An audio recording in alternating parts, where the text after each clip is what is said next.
case. But it'll pick up the mic, so.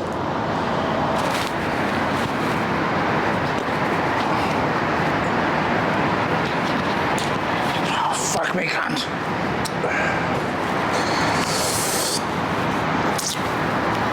What is up, guys? So, we're shooting a bit of a podcast setting theme today. Have a bit of a yarn, talk about life experiences, kind of an online space, our journeys getting there, be a bit of ourselves. What do you think, Jared? Sound good? And eating? Nah, yeah. That's good, yeah. So, yeah, go ahead. We'll try not to be racist, making no promises. No. Try not to get cancelled anyways, but yeah, let's get crack-a-lacking, right? So, Conrad, introduce yourself. What do you do, and who the fuck are you like? Yeah, so I'm Conrad, I'm 24, and I am from Ireland. And funny enough, I met Jared because we were in the same community together. And we both kind of had the same mindset of looking to make money online and leave our jobs and have this kind of lifestyle of freedom. Now we're both sitting here in Bangkok having a yarn in front of the camera. Yeah, from welding to being wankers. So, yeah, welding, from welding to wanker. Yeah.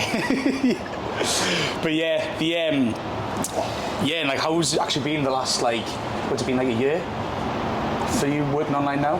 How's that actually been? It's been eventful.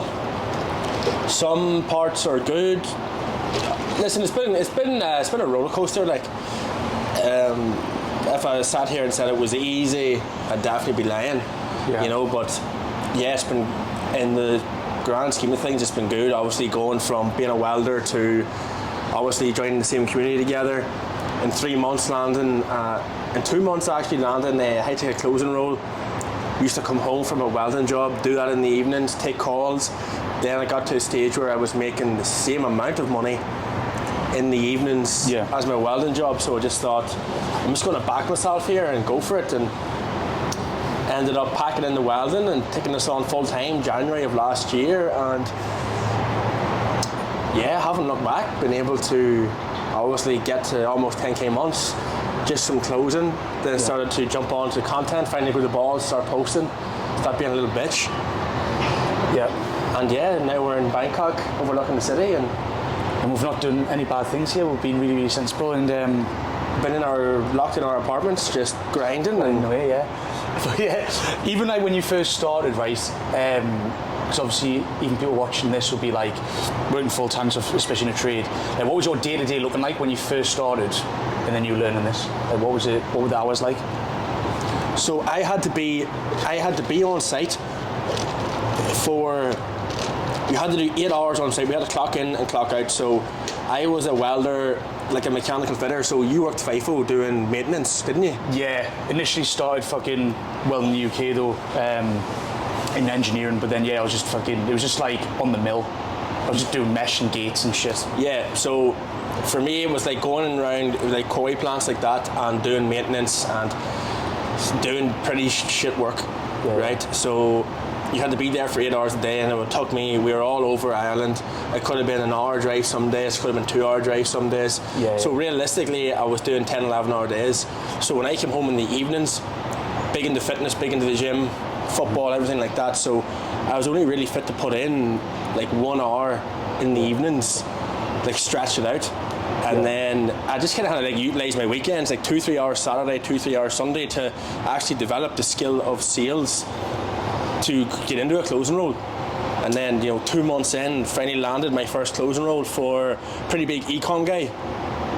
He's actually got 500,000 followers now, and started taking sales calls for him. Like, it was fucking hard at the start, obviously. It's getting a closing role is one thing. But then when you get in it, like, you're nervous, you're shaky, you just want to make money, and that's all in your head. So you're coming in the calls like a fucking salesman, this commission breath. But done that. I actually got off for Christmas because I got my first closing role in December. Got off for Christmas, and I had like 2 weeks where I could really lock into it. And I ended up making like 600 quid one week, and I was like, right, I'm not going back to work. I was making more welding, but I was like, I'm going to back myself. put my back in the wall and do this full time, because like I know I can make like a really good career path out of this. Yeah, 100%. Like even like when you did quit your job, what did your family think? Like, was it like raging or? So I wouldn't say raging. So when it comes to like that engineering work, my family have an engineering business, and my dad wanted me to come on and be a sales rep for them. And I was like, no, I'm going to do this online stuff instead. And my dad was like, well, that's a load of shit. Why would you do that? And then I was like, right, well, I'm doing it.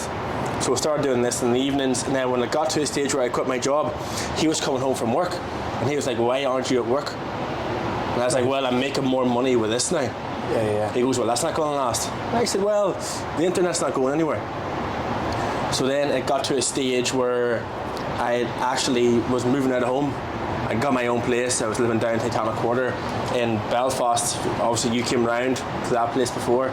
And he had to be a guarantor for me to get the apartment. So he had to stand over me, essentially, right? Right, okay. And I came to them, right? First of all, he landed home one day and he says, why aren't you at work? Right, so making more money from this. So then one day I come into him and I goes, I need you to sign this form because I'm moving out. And he looked and he seen the apartment I was moving into because it wasn't cheap. And he was like, fuck, right? So we signed it off. And then it got to a stage where I was going on networking trips, obviously inside the community, to Dubai. We're staying in the Palm. And I had to get him to run me to the airport. And he was like, because him and my mum go to Dubai, so they're familiar with the Palm and everything. Right. And I was telling him where I was staying, and he was like, fuck, right? And then my dad's a bit of a petrol head, like he's into his cars and everything, and then I bought an M4, and I landed home and didn't tell him. And he came out and he was like, what? Like, he's speechless. He was like, what the fuck? So at the start, they didn't understand. My mum, they don't understand though. No. They're a different generation. Like my dad's in his 50s. My mum, if she ever watches this, she's in her late 30s. And so they're a different generation, so they don't understand. So like, for anyone who maybe is watching this and like maybe you haven't got the support of your parents, I would definitely say like, just use your results. Right, just use your results to prove them wrong, essentially, because they aren't going to understand. They grew up in a time where you could buy a house for 80 grand. You were getting £30,000 a year. Yeah. Like you actually got your money compounded in the bank. You were getting good interest of it. Now, like that's all like out the window now. You still get 30 grand a year, and you're buying a house for 300,000. Yeah, I think because like I get a ton of guys in my DMs, and what holds them back is fucking family like. So realistically it sounds bad, but like you were saying, they're not going to understand. This is a brand new thing really. I seen a video the other day about it. It's like you're either going to have to hide it, or you're just going to have to hide it basically, whatever you're doing online, and just keep it to yourself and then let the results prove themselves. Basically what you've done. Yeah, like, because for me, I remember I was telling my girlfriend about it, and I was like, I had tried for 2 months on YouTube doing research, watching video after video to try and get started, because I came across, like, this is actually mad how I actually came across closing. Right. I joined Andrew Tate's course. Right. It's the real word. Does he do sales, does he? And it told me that, it told me you put in your credentials, punch them in, and it tells you what you'll be good at. Yeah. And it came up for me, e-commerce dropshipping. So I started looking into dropshipping, but in his course, it's just videos from a fucking 18-year-old. Yeah. And I'm like, how's this Mongo going to teach me if he's only 18? So I actually went and sought like a mentorship program on e-com, and they told me, you're going to be on a call with a sales rep. I jumped onto the call and I was like, how do I do what you're doing? How do I become one of these sales reps? And the guy obviously wasn't getting no commission off me, but he was like, yes, remote sales, it's high ticket sales. And then he, pointed me in the direction of some YouTube videos. Then I got some interviews. Obviously didn't have a clue what I was doing. Yeah. So when I came across ABC, obviously the community we're in now, I remember I was telling my missus about it, and I told her that like I had joined and I had invested money into it, and she was just like, you're fucking not wise. Like, I remember I told her I'm going on this call. I have a rough estimate in my head of how much I think it's going to cost. Yeah. Right? And it was a lot more. Yeah. And I remember I told her after, and she was like, fucking hell, like, you're not wise. But in my head, to your parents or maybe your missus or your friends who don't actually know what this is, yeah, maybe they're not going to understand. But when you know what you want to do, like you believe in it and you believe in yourself to do it, then like why the fuck would you not do it? I think initially though, like you've got to have, it's going to feel like a risk. I don't know, because I'd invested a lot of money prior to coming across remote sales into different courses and fucking even just drop shipping, like everything, right? You're never going to fully be 100% certain and believe in yourself when you're doing it. That's the risk part. People just think fucking, I need to be 100% sure on things, and like all my family needs to fucking agree. If that's the case, you can never make a decision for yourself then. Yeah. Do you know what I mean? So yeah, like I've had like guys on like who I've been on sales calls with, and they're like, yeah, I just want to run it by my uncle because he owns his own business. And like, is he your uncle in high ticket sales? Is he a closer? No. I'm like, well, that makes absolutely no fucking sense. Yeah. It's one of the most retarded things I've ever heard in my life. Now, to some people, like, I want to run by my missus. I want to run it by my missus. I want to run it by I want to ask my friends about it. Like, that is the fucking stupidest shit I've ever heard in my life. Unless they are doing it. Yeah. Unless they are doing it, that is grand. But it's like, why would you ask them then when they haven't a clue what they're talking about? Obviously, they're going to have a negative mindset towards it. Obviously, they're not going to know. Yeah. I think people obviously go to the family first because they'll have my good intentions. And maybe they do have good intentions, but they don't have a fucking clue what this is. They don't have a clue about the online space or nothing, so of course they're going to try and protect you and tell you how to do it. But it's like, do they actually know about the field? 100%. So it's like... Especially when it comes to like asking your missus, for example, if you should do it. Women are fucking emotional creatures, right? Yeah. They think with emotion, where it's like, you have this job, you work 40 hours a week, you're going to get this income, this is safe, right? That's the way they're thinking. They do not think about fucking like you going out and actually like doing the work, right? What if it actually pays off? Yeah. Then you're not working no more, then you can actually get to the goals or whatever you want to achieve. Like, they do not think like this. Like, so it's like, when you go to a restaurant, does she fucking order your food for you? What sort of, like, are you a bitch? Like, fuck's sake. Yeah, it's funny because like a lot of lads out there are trying to improve their lives, getting sales or whatever, but you know, the missus is talking them out of it, or the family's talking them out of it, right? But let's say like 10 years down the line, you know, you're still fucking broke in that trade. Do you think your missus is going to stay around? Do you think? So she might be telling you something now, but further down the line, she's not talking about the consequences. Because realistically, having just been a tradesman in the UK Ireland, do you actually think it's like enough money to buy a house, to be comfortable, or like is it? What do you think? Yeah, it is enough money to buy a house. You stick with the trades, right? Yes. You will get a mortgage. Yes, you will get a house, but you will be scraping by, always counting your pennies to do it. Because what will like if you're a fully qualified tradesman, right? Yeah. Ireland, UK, fully qualified. Realistically, right? What are you going to be earning? At the top end, the fucking top end, $1,000 a week. The top end, $1,000 a week, right? 4K a month. Now, where I'm from in the country, like the average price of a house in the country, right, that isn't attached, right, you're talking £300,000. Right. That is some paying back. Yeah.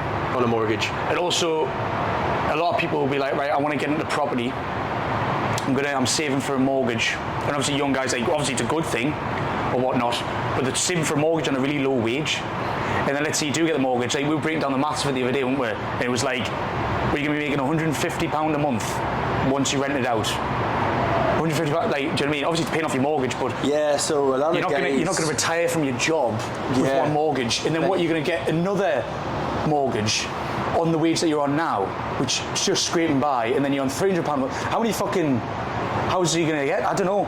It's a weird one, isn't it? Yeah. So a lot of people have this mindset, especially where I'm from, that they'll buy a house and they'll rent it out, right? Now, you buy that. You let's say it's a $100,000 house. You get your 5%, right? You get your down payment. Maybe you want to pump in more, 10, 20k. It takes you years to save that up. You pump it in.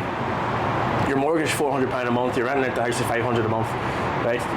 You're making £100 a month. Now, I get that it's a long-term play. Yeah. You could rent this house out for 30 years till the mortgage is paid off. Yeah, if you're in your 20s, you're 55 and you've got a house. Yeah. But it's like, why not get into something now, though? Well, why wouldn't you just increase your income? It's pretty quicker just learning a skill, increasing your income, then looking into that later on, and you probably would pay off quicker. That's what I see anyways. I don't know. But then again, I'm not like a property guru or nothing. I'm probably going to get some people in the fucking comments being like, hey, actually, I get this fucking... But I don't know. By the sounds of it, what's the point if you're on a low wage to buy a property? I don't know. But then again, people always like borrow money and that. I don't know. It's a weird one, but... It's definitely a long-term play when it comes to that there, right? It's definitely a long-term play. But again, all these people that buy these houses and rent them out, you're just increasing the rent price, and then like you think that you're this big business owner because you bought a house, you rent it out. Yeah, I know. And then don't you have to pay for like estate agent fees and that? So it's not like you can leave if you leave the country, something could go wrong. I don't know. So you have this house that you have for 30 years.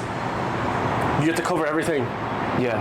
The washing machine breaks, the boiler breaks, something happens in the house, people come in, don't put the heating on, they rack the place. You have to cover all of this here for £100 a month. Yeah, so you actually lose all the profits, basically. 100%. Yeah, it's just, I don't know. If you're happy in your job, right, and you're happy with the income that you're making, go ahead. You might as well settle down, you might as well get property. If you're not, just focus on increasing your income first, then look into that later on. Yeah. I just don't get it. But yeah, that's like the main thing when people have money at a young age, they'll just put it into property, but I don't know, I'm probably going to get fucking Samuel Leeds in the comments. Exposed to be fucking... Well, obviously for you then, man, right? You worked FIFO. Yeah. In Australia, right? Run me through that. Like, what's your honest experience or your honest opinion on actually working FIFO? It's good if you enjoy FIFO. There is some people that like doing FIFO, but for me personally, especially if you're in a working holiday visa from the UK Ireland, you're spending a solid time away from everything. You're completely isolated, so you're going to actually be spending the majority of your working holiday just in the middle of the desert, which is good if you're saving up, right? But it's not a long-term game plan. You've got to go into there with an exit plan. And it's definitely over-glorified on social media for the Irish, especially. All the Irish want to do it. And then they think they're going to make all this money, go back home, buy a house. But it's like, when you get to a certain wage, dropping to a wage lower than that, it's so fucking difficult because your lifestyle goes up. People are like, oh no, I'll keep my expenses low and I'll just increase my wage. Don't bullshit yourself, you're not going to do that. So, I don't know, it's just really over-glorified, I think. It's alright short term, but get out of there. Really get out of there. It's not enjoyable, I don't think. And if someone says they are enjoying it, they're probably just fucking bullshitting you or blinding themselves, like. Cause see, a lot of my friends and even family work FIFO. Yeah. Everyone is mad, like where I'm from, mad to get on and go and work FIFO. Yeah. Now, I definitely don't get it. That's something you want to do, great. I can definitely see why people want to go. You're going to the other side of the world, new experiences. You're finally getting out of Ireland. Finally getting away from that small town mindset. You're getting away. You can finally be who you want to be, because the thing I see in Ireland is a lot of people are only friends with people because they go to the same bar, or they're from the same town and they're friends of friends, right? Yeah. So they can't just be friends with people for the sake of it. But I definitely get why people want to go and travel and actually be themselves and be friends with people that want to. Yeah. But when it comes to FIFO, so a buddy of mine had just started, and he was telling me that like he was driving a roller, and for 12 hours a day, and he says no tea breaks, no lunch. He says he got out once for a piss and got back in, and it was absolute mayhem down the radio because like he wasn't back in the roller. I was just like, fuck, that sounds pretty hectic, like 12 hours a day back and forward. Yeah. With your own thoughts. I know because like I know a couple of guys that do the water carts, and all the Irish guys are like, fuck yeah, water carts class, man. You just fucking chill in the aircon, get the radio on and stuff. I spoke to a couple of guys that are doing the water carts, do the same route, and then they just fucking they don't have, well, they have the aircon on, but they're not allowed music on, obviously, for the radio and stuff, and they're just like, it might be good for the first like hour, then 12 hours doing that for 3 weeks straight. Drives you fucking nuts. Humans aren't meant to do that, man. Yeah, that's fucking heavy. At least if you're working as a carpenter or something in the city, or even FIFO, right? Like, I was just doing maintenance work. At least you're creating stuff and you can see your progress, and it's like a bit of a project. But if you just like, you're literally just a robot. Yeah, because you'd be speaking to other people. You know, he's good crack. You're speaking with him one day, you're over at him. But if you're actually in, like, it's no wonder. Imagine you just on your week off. What does everybody do? Right, they go to Bali. Yeah. You know, they fucking smash things. They're clearing on it. They're clearing on it for the week, right? Imagine you having to go back then, jump into the cart and just sit there for 12 hours, 21 days in a row. Yeah. There's a guy in Bangkok now, and I don't want to like call him out and out, but he was like, he made a video about me, right?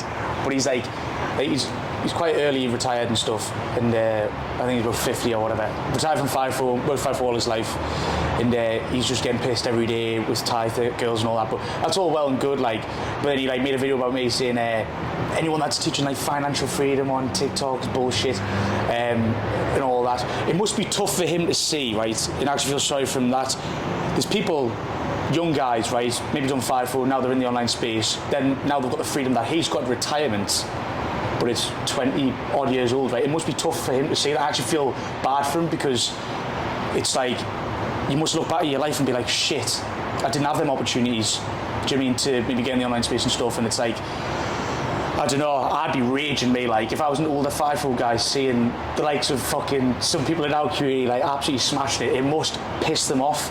But you've got to realise, you know, it's not bullshit, it's just different opportunities from what you had, you know, at our age, do you know what I mean?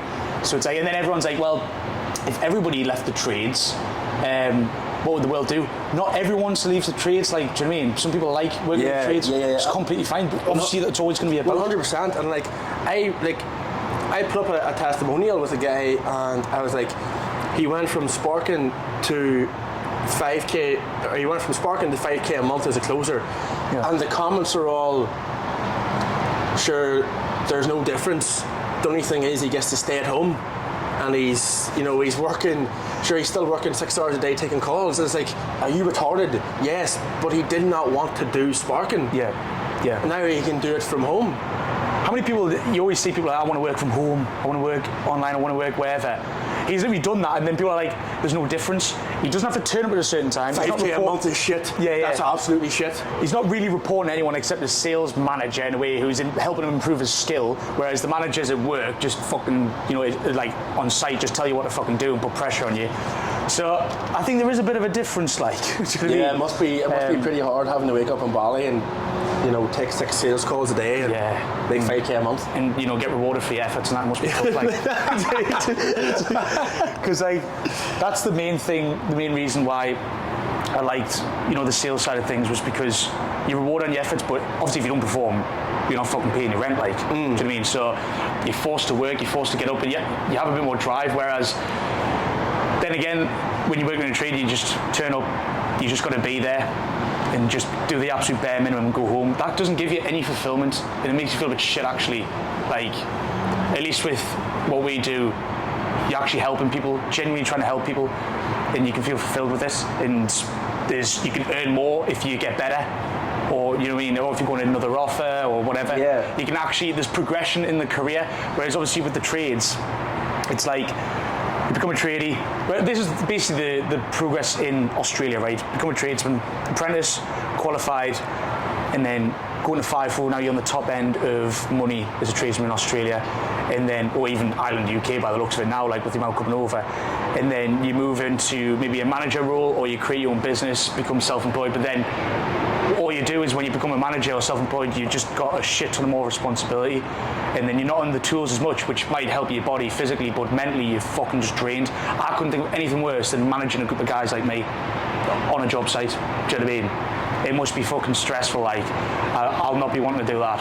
So yeah, the top end, you got to look at the career. Whatever career you go in, you got to look at the progression in it. Like, what is the top end? You know, at least for us, you know, we're creating a personal brand. You know, you could, with the sales side of things, you could become a sales manager. You know, you can move up, and it's like, I don't know. it just seems a lot more appealing. And people look at our content and think, it can't be true. It's true, man. Yeah, like even for me, only been actually closing for a year. I've had a couple opportunities where I could go on and actually be a sales manager and coach. Like been offered it a few times now, but you know, like if I was still working as in construction as welding and whatnot, like there's absolutely no fucking chance. You wouldn't even want it. No, you wouldn't even want it at all. Yeah. But seeing as you said there, right, where people say that like it's a load of shit, too good to be true.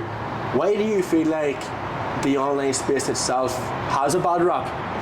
Why do you feel like people have this bad mindset towards it that no, that's too good to be true, that's a load of shit? I think it's sometimes, the way certain business models maybe market themselves online. And sell you a dream. Yeah, basically, yeah. And it's like, in my content especially, I don't want that to be the case because it's not easy, but it's simple. There's no secrets to it. But, it's just that marketing fine line, isn't it? You're going to make it seem easier than it is. Do you know what I mean? Because then people feel a bit, you're going to get the wrong type of people maybe joining you with your work if you make it easier than you seem it is. And it's like, I don't know, it's a weird one, isn't it? But I'd say it's hard, like any skill is hard, but I tell you what's harder, fucking working 60 years in the fucking trade. Yeah, because like at the end of the day, right, coming into the online space, it is hard. Like, but for me it was like in 6 months, like even coming into the academy and everything, I was like, in 6 months time, do you want to actually strive towards something, learn an actual skill set, right, learn how to sell and change the trajectory of your life in 6 months, or get to the 6 month mark, a year mark, because it goes by so quick. Yeah. Turn around and think to yourself, fuck, where could I actually have been if I had got started? Yeah. I think that was one of the things for me, and it was just like, like man, from I left school, right? I left school when I was 16, I'm 24 now. Literally, like, over 6 people have died, like they were either in the year above me or below me. Yeah. And it was like, if you had asked them, how many more years do you have? Like, I'm sure they would have told you 40, 50, 60, 70 years, right? It's like, and they're all dead now, and I was like, I'm not going to live my life like with what ifs, or if I don't like doing what I'm doing, it isn't going to get me to where I want to be. I'm going to do something about it. Simple as, like. Yeah. Because so many people say to me, oh, I need to wait until this, I've got this sorted, or I've got this going on, right? There is never going to be the perfect time to start anything. Nah. At all. Yeah, like, I think I made a video about this before, but all my best decisions was on short notice. Didn't think about it, just done it. Like moving to Australia, revoking my permanent residency in Australia just to fucking move to Bali, work remotely. Even coming to Thailand and stuff. Obviously I planned a little bit for Thailand or whatever. Yeah, this was a pretty last minute trip. For me. Yeah. But it's like, they're the best decisions. Like, everything works out. Even in the most horrendous times, like, in Australia I've had some horrific times, like, when done for drink driving, thought I was going to lose my visa. Well, I fucked it in, I don't even know if I should be saying this. Like. Fucking for here. I got done DUI in Australia, crashed into a golf course after a game of rugby, and basically like just steaming, stupid. I was only like 20 at the time. Crashed into a golf course, steaming, and all the kangaroo stuff, fucking jumping out of the golf course, nightmare. And then basically I walked to my house, only 300 metres away from my house, got arrested by an English guy, thought my visa was going to go, and then I lost my job because of that, my welding job, because I couldn't drive to work, and then I had to cycle like 36 kilometres a day to this mattress recycling place where ex-convicts worked, and basically had to work there for, I think it was 3-4 months, and in these mattresses, man, people were finding all sorts, like people found like a dead dog, there was like people find meth, needles, and we were basically recycling mattresses, the foam and steel and all that. Anyways, I was in a rough spot, like, and I couldn't tell my family because my dad's an ex-cop. My mum at the time helped us buy the car that I crashed 3 weeks after, and it was like absolute nightmare. So, and I had a missus at the time, like her family wasn't too happy about that, I think. And I was just negative, couldn't pay me rent, it got to a point where we were fucked in Australia, especially during COVID, and we didn't have any jobs at that time. Didn't pay rent for 5 weeks. I didn't have enough money to actually fly home, and we all just sat in this rental, me and my 3 mates, all I'm waiting all of you is like thinking, what the fuck are we gonna do? I was lifting off like fish fingers, and we were actually fighting over who stole like a slice of bread and all that, and it was an absolute nightmare. Australia during COVID was rough as fuck, but then at the end of COVID they gave us like an extra year visa.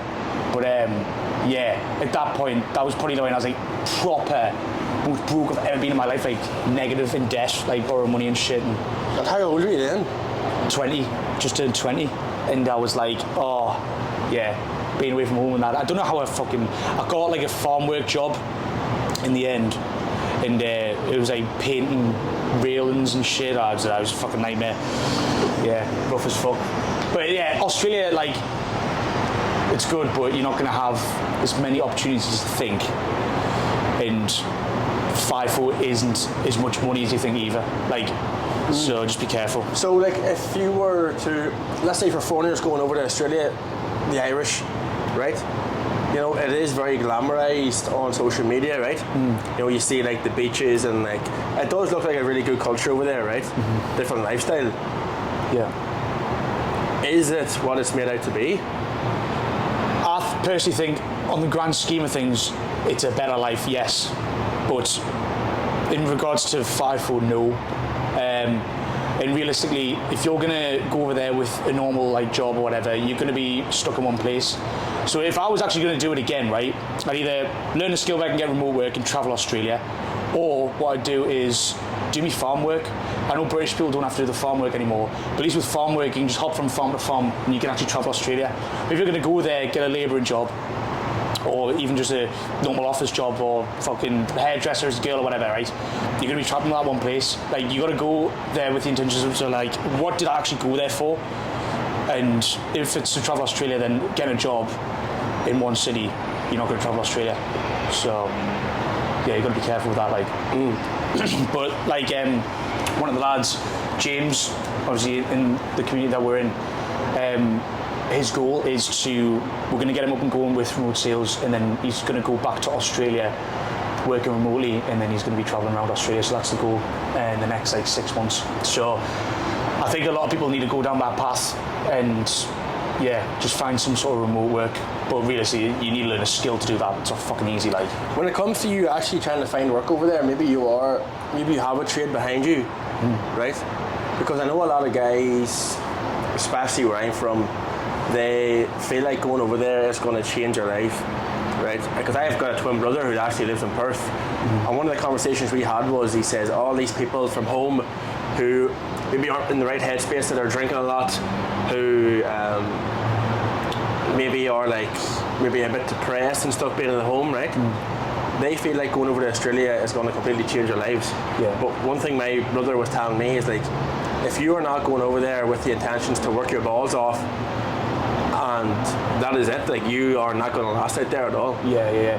Well, the thing is, I think the English and Irish do the exact same thing, right? So they go over there on a working holiday visa, then hang around with their own people in Australia. They don't actually integrate. Well, they do integrate, but not to the level where they would actually change their lifestyle. So, like, I went over there, and right, I love my mates there, right? But I went over there, hung around with English people, Scottish people, Irish people, whatever, and then I was just doing the exact same thing I was doing there, then I did at home. I was just going out every weekend, drinking, blah, blah, working during the week as a labourer, drinking, and then, so realistically, whatever you're doing now in Ireland or the UK, you're going to be doing in Australia. You're going to have to change your habits at home first before you leave.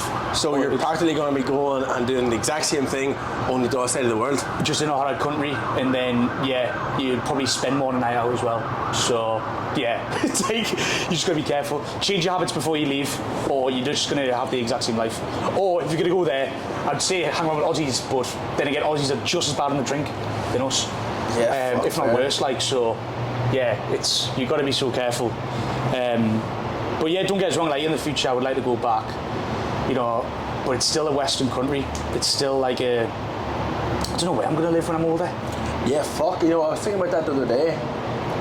Like, Even in Thailand stuff, yeah, like they have Western schools. Like we were in the shopping centre and stuff, and there was like girls like from school, like obviously going to schools and like here, half were white, half were fucking Thai.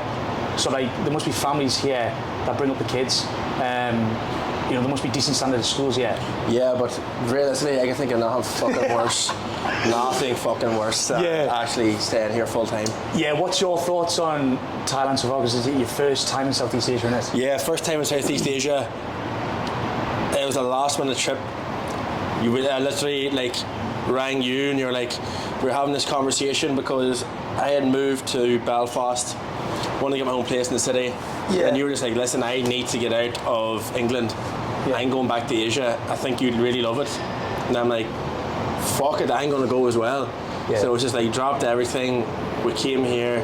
Now, listen, it's good, but it's degenerate. Yeah. Like every bar we're in is just filled with fucking, just the most degenerate shit you can think of. It's like yes, obviously for us we're in a really good apartment block here, but it gives us a false sense of reality. We're living it high here, we can get steak delivered, and then it's like you drive out there and it just stinks of shit. It just fucking stinks. Yeah.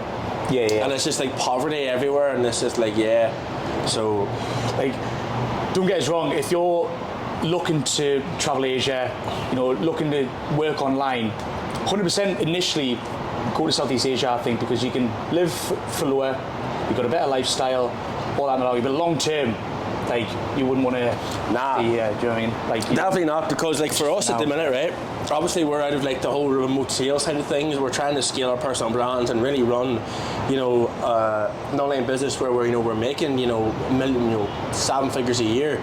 So for me, staying in Southeast Asia is not going to get me there. No.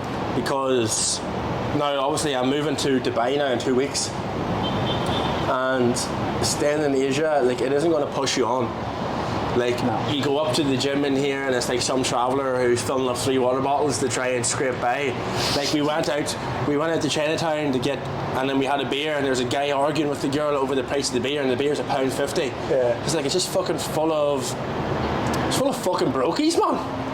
Yeah, I know. It's like you've seen, you get a full sense of like you've made it, because you do have a good quality of life in your little condo building or whatever. But then realistically, you're still in a third world country, aren't you? And then, like you said, like Dubai is the next level up. But I think initially, you know, people want to go down that path, don't they? They want to be like, right, I want to replace my income, Southeast Asia. But you know, when you do replace your income, right, you'll go to Southeast Asia. You've still got to work to maintain that. It's not like you're going to be a backpacker doing remote sales. Yeah. It's like you've got to be so careful. Like, yeah, because like so many people message me and they say, I want to leave my job, right? I want freedom. I want to be my own boss, and you know, I want to be able to work when I want. And it's just like, first of all, you're delusional, because when you want to be your own boss, you are working every day. Yeah. Right? Every single day. If you want to be your own boss, no bank holidays. Right, no midterm break, none of that bullshit. Like, you are working every day. Yeah. Especially when you are your own boss. So you're gonna be working more. Yeah. A lot more, because you're doing your own thing now. Yes, you have the freedom to be able to come to Bangkok and kind of work around your own schedule, but you are working constantly. Yeah, like the only difference is that you are working on your own terms in a sense, like, because you've got to get a certain amount of work done, but it's not like you have to report somewhere at a certain time. But then you are your own responsibility, though. Do you know what I mean? So if you let yourself down, maybe you're letting other people down as well. Like, obviously, you know, if you've got a business like personal brand, appointment setters or whatever, but it's like, and you want to do the work because you know there's progression in it. Whereas, obviously, working in a trade, it's like, all I need to do is do the bare minimum a day, and I'll get the same as if I worked really hard. It's like, there's no fulfillment in it. You've not to really strive towards. Whereas, like, if you have a personal brand, if you have, you know, people relying on you, it's like, right, today we have to put the reps in, obviously, to try and scale. Yeah. And for people who say having a personal brand isn't a business, like, what do you think about that? Because I've seen comments before saying posting content isn't a business, like having a personal brand isn't a business. I'm like, the fuck he's on about? They're smoking crack for a start. Because what would you define as a business? Exactly. Well, for them, you have to fucking. It's just like for them, you have to price your own jobs and have your own team and be a fucking carpenter and like 110% posting content is a business. Why the fuck else would we be posting content? And yeah, especially when there's an offer attached to it and you have people working for you. Like a business is having a system, isn't it? Yeah, it's like even with OnlyFans here, it's like it's a business. Yeah. It's a full-on business. Yeah. Like, well, we have appointment setters, so we have systems in place. We actually have like employees, technically. So it is a business, Yeah, I think it's just people aren't going to transition out of the old way of life, especially older people. So just be careful, like 100%. And it's like we're in a good time now where in 10 years' time, everyone is going to have a personal brand. Yeah. Everyone, right? Like you even see it now in the trades. People are starting to post content of the jobs that they're doing and the work that they do, and they're going to do so much better than the guy who isn't doing that. Yeah. Like, even when it comes to personal trainers, like if you're a personal trainer and you're not posting content, you are making no money. Yeah. Like straight up. So content is definitely the way to go, and I feel like we're at a good time now because we're kind of getting in early and getting our foot into the door now. Yeah. Whereas like in 5 years' time, like there's no reason why you can't have 1 million followers. Yeah. And yeah, I think people are just like hesitant as well because they're like, I don't have results and stuff. But fuck me, I didn't even know what sales was when I started making content. I just started posting videos about FIFO. Whatever you're doing right now, whatever job you're in, just post about it. Talk to the camera though. Don't just do like motivational, like 7-second stuff. Like actually build a personal brand. People want connection. Like yapping videos are the best. Like you'd be surprised. Like I've said this before, but like lads, I also don't post content. There's such a gap in the market for it, but people are just hold back because they're fucking family and friends and stuff. But I don't know. You've got to move with the times, like, and you've got to ignore everyone else. I feel like one of the major things for people that holds them back from maybe getting into the online space and posting content is the fear of being judged. It's the fear of judgment. It's the fear of what's their family going to say, what are their friends going to say, like are they going to follow me? Like another one is like, what is my girlfriend going to say about this? Right? It's the fear of judgment for it. What's fucking Mickey John from year 3 going to say when he sees me post on TikTok, when he sees me post these videos? Yeah. And it's like one of the things for me was like, it took me months and months to build up the courage to do it. Yeah. I wanted to do it. And like I was at a stage where I was almost hitting 10 grand a month just from closing. Hadn't posted a single bit of content, just from closing deals, was out of my job. And I was like, I'm actually like living the goals that I had set out for myself 6 months ago. Yeah. That I'm actually doing this now. And I was like, even mates at the time, I was telling them, oh listen, I'm thinking about, I was trying to get validation from people that haven't even done it. And I was like, oh, I'm thinking about posting content and with what I'm doing now, and they're like, why would you not, lad? Why would you not post content? Like you've always had this say you don't give a fuck, and like I was saying to my missus, oh, I'm thinking about posting content, and then I start posting content, and then like some of the boys who are encouraging me are saying like, oh no, it's a load of shit. He's a scammer now. Right. I was literally out of a job, like making money from it before I even posted content. Yeah. But I think that's just the mindset you have to deal with though, right? Coming into it, yes, your friends, your family are going to be like, what the fuck, right? Even my dad was ripping into me. Yeah. And friends at the time ripping into me, but now you've now realised who actually aren't your friends. Yeah, 100%. Because you are doing it. Yeah. And it's like, are they going to put food, is their opinion going to put food on your table? Like imagine living your life with the fear of you're not going to do it because of what people's going to say. Yeah. It's the gayest shit I've ever heard. It's obviously like your mates like obviously backing you there initially, and then when you actually do it, they're like, oh fucking scammer. What do you think of this here? No, it's a load of shit that. It's like they were encouraging me to do it. But I think that's the thing in it. It's like, oh, but if you are making money from it, why are you posting about it? Yeah. Just don't post content, just keep doing it. But it's like when you have such a market there to expand, it's like when I was getting into this space and I'd look online, there was no Irish person from my local area or anything that was doing this. All Americans and Australians. There was an Australian guy who introduced me to it. Yeah. It's like there's such a good market here for me to actually show guys that you can actually do this without having to go down the traditional way, without having to actually go to site, without having to fucking listen to these old boys fucking complain about the same shit every day. Yeah. So there was such a good gap in the market there for it, and I was like, now I actually have the ability to show people that they can do it and actually help them as well. Yeah. And build a connection of guys like fucking Andy Mooney, like Yeah. you know, a guy who came in from the trade like me, who's now living in Bali and is one of the fucking biggest legends that I've ever came across in my life. Class. I love him, mate. Like, you know, it's such a good fulfillment to do that. And then you see all these people online being like, it's a load of shit and all, it's like... But it's easy just to say that, isn't it? Like, yeah, you know, if I was them people as well, and I was skeptical, I'd probably just be like, yeah, just disregard it. I'd be like, yeah, fucking scam, whatever.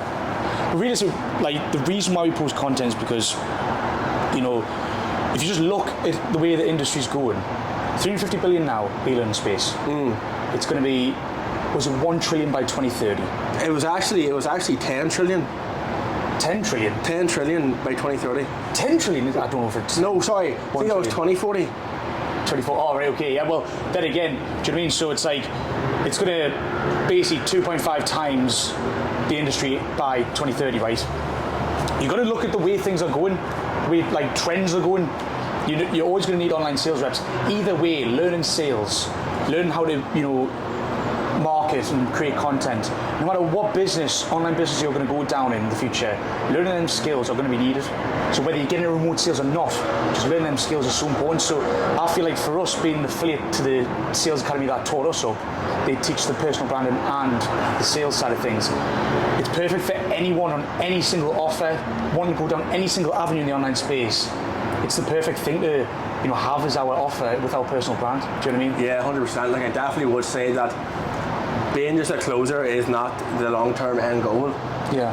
You don't want to be sitting taking calls, you know, bouncing from offer to offer to get the best offer for the rest of your life. You know, use it as a way now to actually build up your skill set, because it's going to serve you so much. You're going to be able to deal with rejection, resilience. It's going to build you up so much as a character as well, because you actually have the ability to jump on and, like, you have the skill set of persuasion and influence to jump on with a guy for 45 minutes, build rapport with him, build a relationship.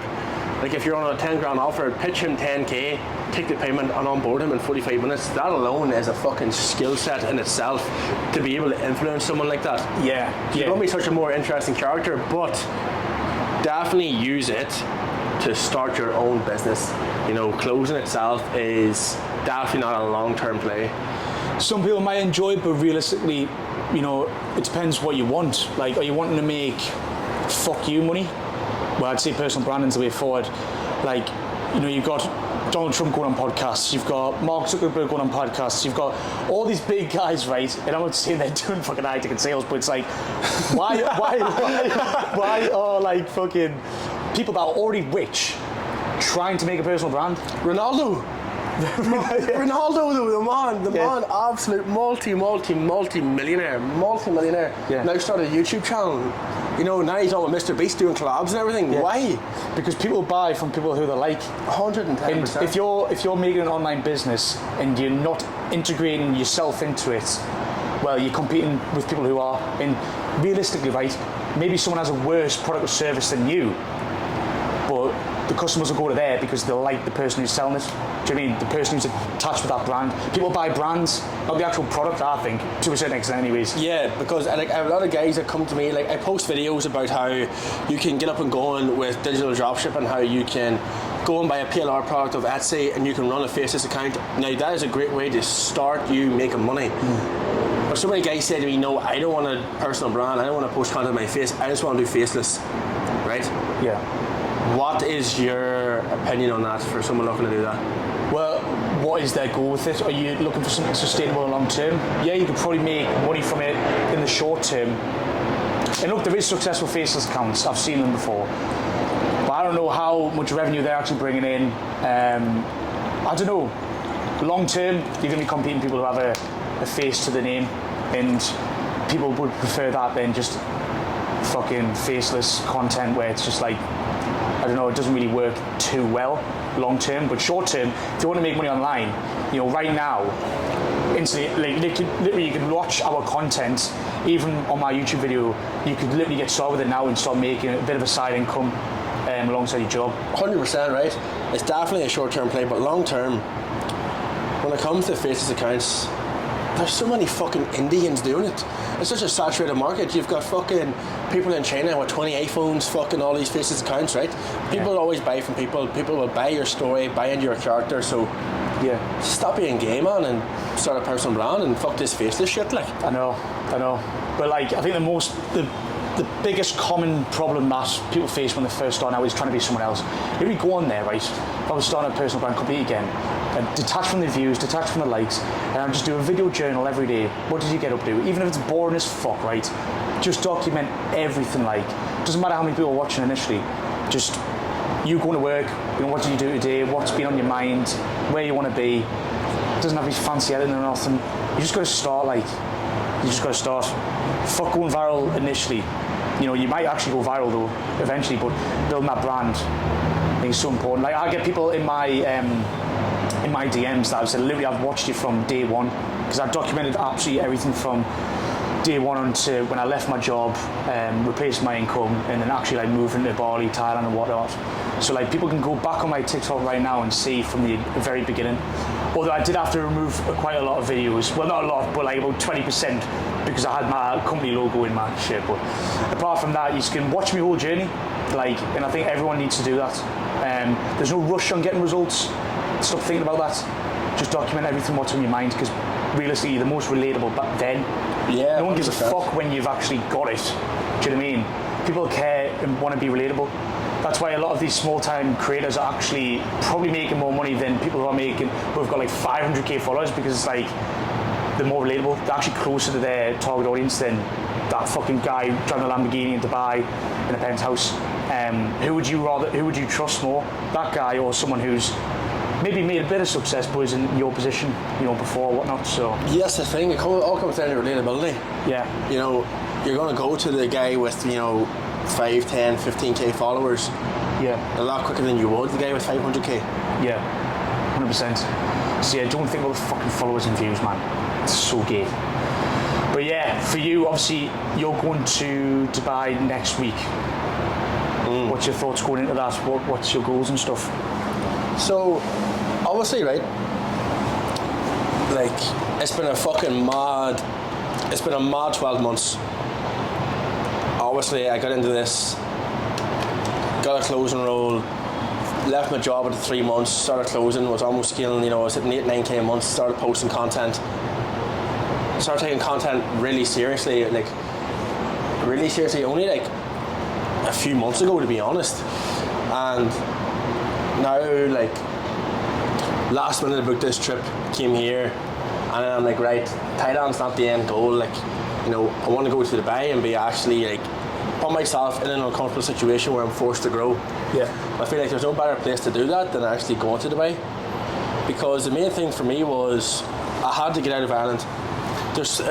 If you've got big dreams and aspirations, staying in your small town is not going to get you there. You're going to be so comfortable. If you're living with your parents and you're coming home to dinner every day and like your clothes washed and folded for you, which this was what was happening to me. Yeah. Everyone left the house. I was the last child. Dinner there every day, clothes washed, everything. I'm like, right, I'm never ever going to get to where I want to get to. I'm never going to be able to retire my mum and dad. I'm never going to be able to scale to 7 figures a year being this comfortable. Yeah. So I've always been a big believer in you have to put yourself in uncomfortable situations. Always, and I've always backed myself and always done it. When it came to quitting my job, when it came to getting my apartment, put myself, backing myself. So going to Dubai now, I'm excited for it. Yeah. I'm really excited for it. It's gonna be interesting. Like, there's gonna be days where it's gonna be fucking, I'm gonna be maybe questioning things and whatnot, but that's all a part of the journey, man. Being in the trenches is where you want to be. Like, I always love when I have to, like, there's no one who will pull something off more than the guy that has to. Yeah. Imagine you're rolling a fucking dice, right? And you're like, I have to hit 6. Right? Yeah. It's like you go and put yourself in these uncomfortable positions, you have to do the work, and it has to pay off. Yeah. Like, it was similar to me when I quit 5-4. Like I hadn't even matched my income yet, and I just quit my job, made a little bit of money. I just quit back against what I had with $2,000 EUD at the time. I had rent, a missus, and I just put them back against what I always made it work out. Whereas I think, you know, you've got to continuously do that though, or you do get comfortable and complacent. Like you can't just put your get back against the wall, get your initial goal, and then that's it. You've got to always do it. You actually get soft, I think, when you don't keep challenging yourself. Like you end up going back to what you were like before, and then you can suck yourself off with like the old achievements that you made. And a lot of people do that. You obviously see that even the old guys back in the pub in the UK, and like back in the day I've done this and all that. And now they're just drinking the fucking life away. And you've got to continue to do that for the rest of your life. Be uncomfortable for like forever, basically, and you've got to accept that. See, you need to leave. You need to leave your hometown. Yeah. If you've got big goals and you know you've got big goals and aspirations, you want to do things, staying in your hometown will not allow you to achieve them, because like if you're going home and you've got your dinner made for you every day and you're in with your parents, right? Yeah. For you to even achieve, like say 5k a month online to your friends and to people in your hometown, that is unreal. Yeah. Like that is unreal to them. Yeah. You know, so it's going to keep you comfortable because they don't aspire to do anything bigger than that. So for you going out there and maybe going to different countries where it is more expensive and you're surrounded by that, that's going to be peanuts, and you're going to have to actually like really lock in and really do the work.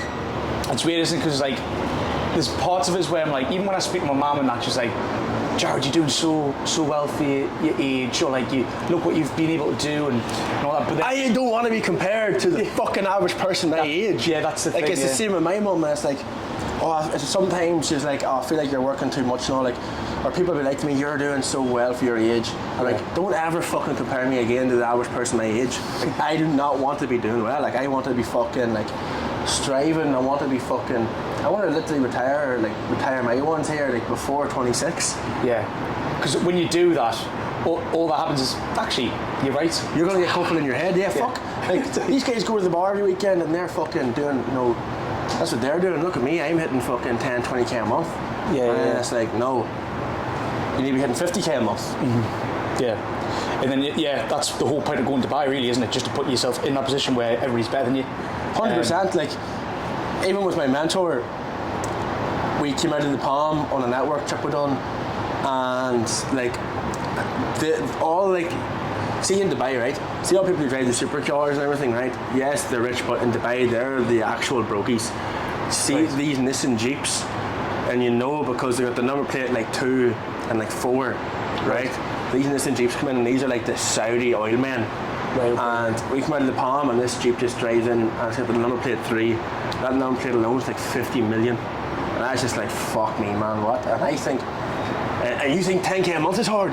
Yeah. You think you're the boy making 10k a month? I'm like, holy fuck, what am I doing with my life? Yeah, I know. You've got to look really long term. Like, obviously hitting 10k a month is good for yourself, but then what about further down the line? You know, what you want to do with your family and stuff as well. I don't know. I think a lot of people have a bad view about money as well. I know I used to anyways. I thought if anybody has money, it's like they've either ripped someone off, or they've oppressed someone, or they're just fucking drug dealer. Yeah. What's he do for work? I don't even know what he does. He sells drugs. He's something dodgy. He's fucking money laundering. That's why if you stay in your hometown, if you do actually end up making decent money, you're gonna get every name under the sun, just like what you've been doing and stuff.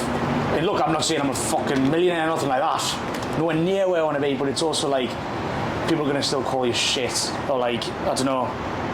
You kind of be doing well in your hometown and not get a lot of grief for it, I think. You need to realise it's like, that's a quote Alex Hermosi said, and it was like, whenever he was sleeping on the gym floor, everyone was rooting for him, right? Everyone was like, oh, you're going to pull it off, you're going to do well.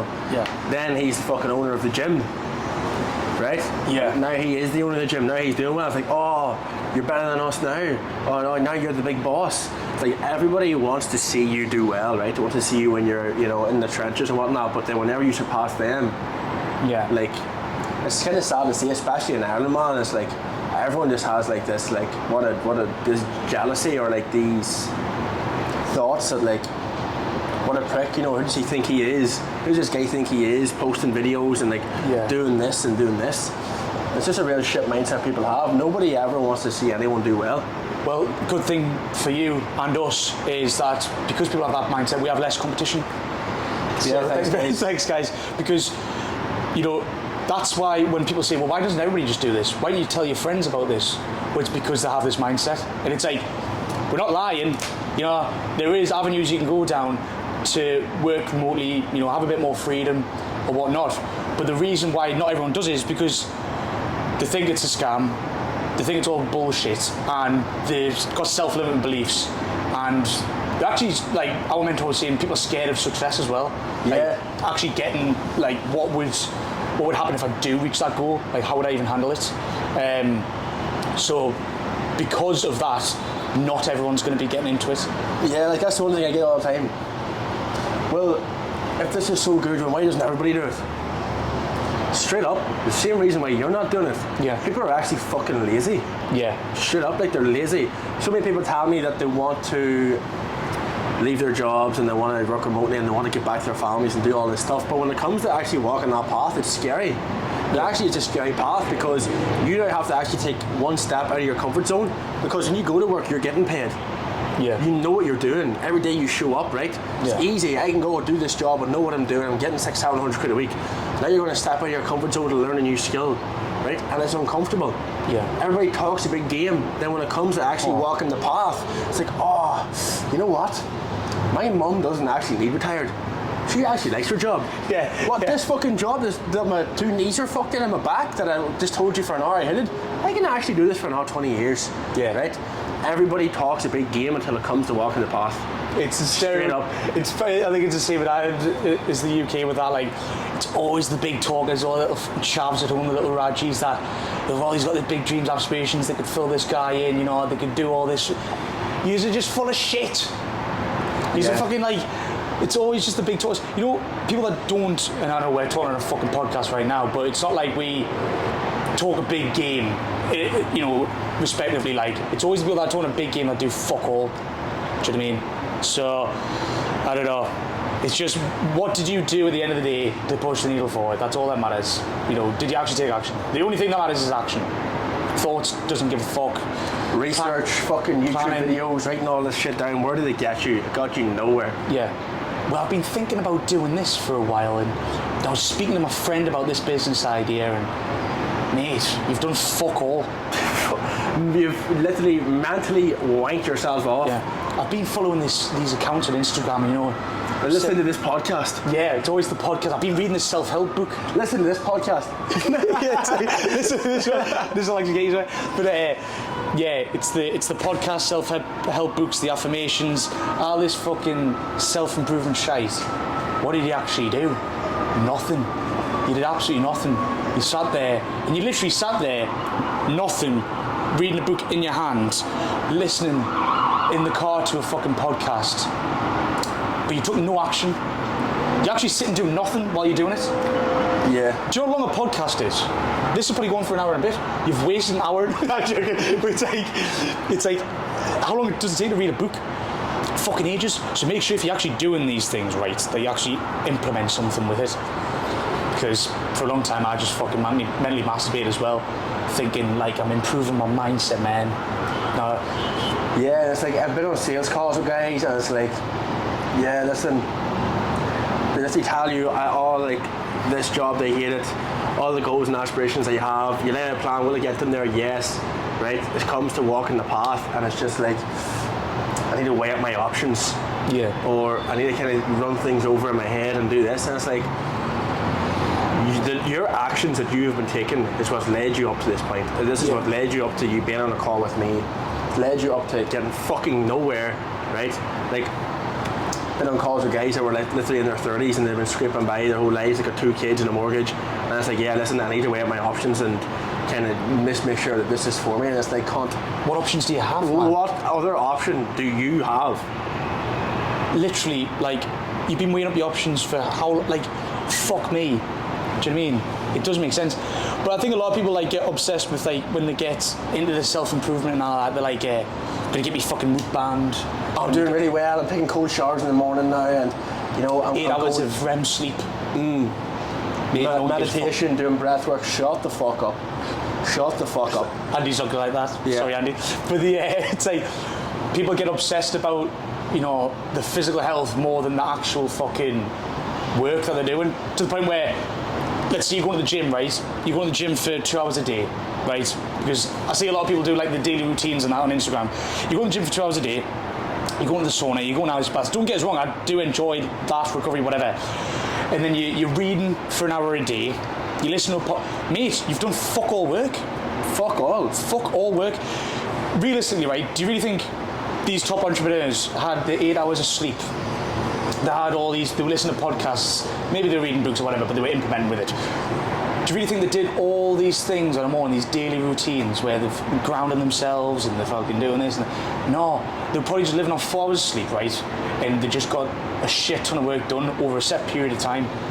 It's just like, I don't know, people get obsessed with it. And you see it all the time on Instagram, but you're not actually pushing the needle forward. Mm-hmm. I'm glad our mentor, he does say that to us. He's like, he calls us out on the bullshit. You're being busy, but not productive. You're fucking doing all this stuff, but you're not pushing the needle forward. And it's just bullshit. 100%. There's a big difference between being busy, so reading this book, taking notes on this, doing this, do the work. Like when people look at so many different business models, they all fucking work, right? Yeah. They all work. Dropshipping, Amazon FBA, YouTube automation, high ticket sales, right? They all work. Yeah. Just fucking pick one and start. Yeah. Straight up, stop watching all these videos, weighing up my options, seeing which one's the best for me. Shut the fuck up and just get started. By the time you've picked your option, which will never fucking happen anyways, you would have been successful in the business model. 100%. They all work, boys. Just get good at it. Mm-hmm. Now, obviously, we think sales is the best because, you know, we're online money lower barrier entry, I think, but it's and obviously creating content and stuff because everyone's too pushy to do it. That, you know, there is a bit of a gap in the market there. But realistically, you just need to fucking go down one avenue and just stick at it. Mm. And don't fucking mentally masturbate, man. Take action, boys. Yeah. And lock the fuck in. And stop being at the end of the day, don't listen to other people's opinions of what you want to do. Just take immediate action. Take one step forward. Take another step forward. Keep fucking doing it until you're jogging. Next thing you're sprinting. So keep moving forward. Now, best piece of advice you can give to someone is look for someone who's in a position they want to be in that business model, in that field. Yeah. Listen to exactly what they fucking say. Right? For us, we've taken a mentor who lives the lives we want. We listen to everything he says. 15 years, fucking, he's doing the whole whack, like.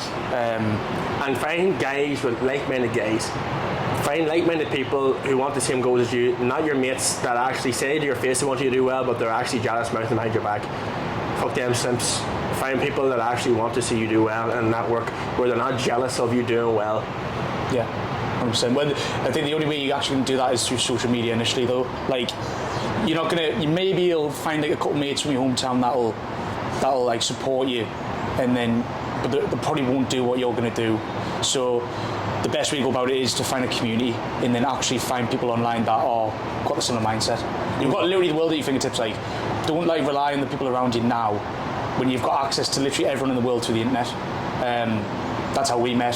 That's how basically all my close mates that I've met now are through Zoom calls. Do you know what I mean? So it's like, my mates at the time, like, nothing against my mates often, but they're just going down different paths to maybe enjoy the jobs and stuff like that, and didn't fully understand what I'm doing. Maybe, I don't know, like, they probably still don't understand what I'm doing right now, even though if I do try and explain it, they're probably, it's out of their head. Like, I feel like when you speak to some people about what we're doing, right, whether the sales or content, it'll just go in one ear, out the other. Some people don't want to hear, man.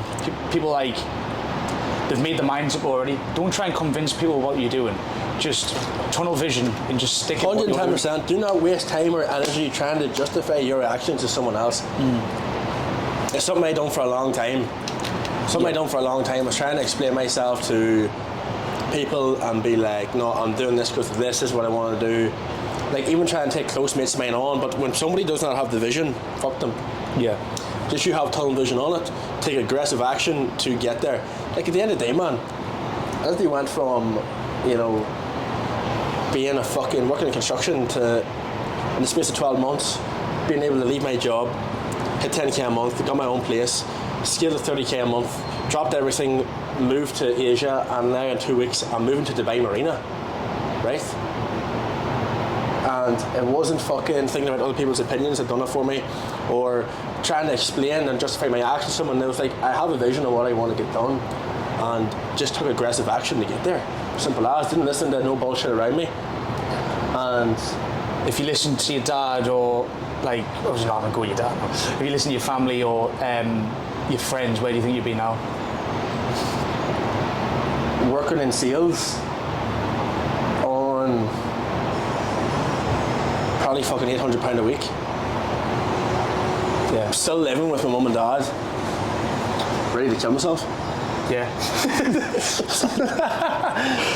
It's like, I don't know, like, the worst thing that can happen, you just go back to what you're doing now. Doing before, like, you know, when you're trying to find a new avenue to go down. You wouldn't Like, even like people always say to me, like, is there longevity in this? You know, is this going to last? 1,000,000% it is going to last. But let's just say that for whatever mental reason, social media died, right? We could literally just go and get ourselves 6 figures a year sales jobs. Yeah, just doing person sales. Exactly, 100%. We could literally just do what use the skill sets that we've learned to do it. Yeah. You can't go wrong. You literally can't. Whereas if you do, like, let's say, drop shipping or e-com, the skills you learn with that, right, was that you fucking learn ads through social media. You're fucked. You know, even YouTube automation, social media, like, if that goes down, you're fucked. Amazon FBA, if Amazon shuts down, you're fucked. Yeah, just learn sales and you sound. Do you know what I mean? Even just marketing, like, even the marketing side of things, creating content, right? Yes, that's on social media, but you learn human psychology, people's pain points. You know, you can still, that's still a transferable skill in any business, you know? Like content creation into any, you know, marketing business or whatever. 100%. Like, you learn how to sell, you're going to be able to post content, you know people's fears, you know how to, like, you know, change the perspective of people's mindsets, and you can do that when you speak. You'll be able to speak better for the camera, you know, talk better, have more confidence. Like, you'll be even able to, like, fucking persuade your missus to do whatever you want because, like, you know how to sell. Yeah. Like, straight up, bum stuff. It's true. Going for pints to the boys. Yeah. The bum stuff. You know, whatever else it is you want to do. Like. No, it's true, like, because the yeah, I feel like even doing sales, right, I'm still not the best speaker, but I'm definitely better from what I was before. Even with lasses and that, man, like, speaking to If you can sell, right, straight up, if you can sell, you can pull birds. Yeah. 110%. And plus, you're not even going to care. You're going to have so much more confidence to chat to them because you get rejected so many times a day anyway in your sales job. Well, yeah, 100%. Like, you lose the fear of rejection, like, with sales, and then also, like, do you know when you're in, like, an awkward situation with a bird? Maybe, especially when I was younger, and you didn't really know what to say, maybe on a day or whatever. Now you can just roll things off the tongue. 100%. You know, you just run frame on them, man. Objection handle the fuck out of her. Yeah. It's true though. It's I don't know. It's helped me a lot. Like, even when I came back home, you know, the second time around from Australia, like, even my dad and mum was saying I was just a better speaker, just articulate myself a lot better. And even my uncle, like, I hadn't seen him for a few years. He was just like, you just seem like more of an adult in the way you speak and stuff. Whereas before, like, even because people, also another thing, like, people are like, oh, I don't think I should get into sales because of my accent. Like, my accent's weakened a little bit with being in Australia, I think, but your accent's pretty strong. Ryan's accent, like, all the Irish lads, their accents are fucking nuts, like.